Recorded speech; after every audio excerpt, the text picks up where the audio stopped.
Nkwaniza nnyo nate mukadde kano wetutuusizaako alipoota y'embeera y'obudde nga tukolaganira wamu ne UBC TV omwanjuzi nze Lubega Michael.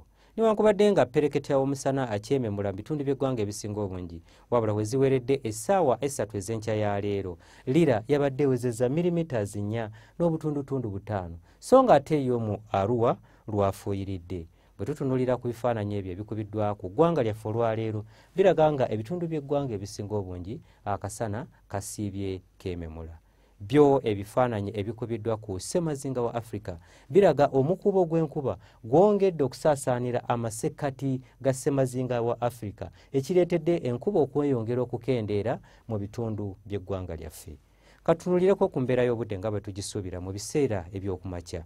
Tusuubira ebitundu ebyo ebiriraanye olubalama lw'ennyanja Nalubaale okubeerayo n'oluwandaggirize so ng'ate ebitundu by'eggwanga ebisigaddewo ebirala tusuubira nti akasana kajja kwaka nga bwe kazikira.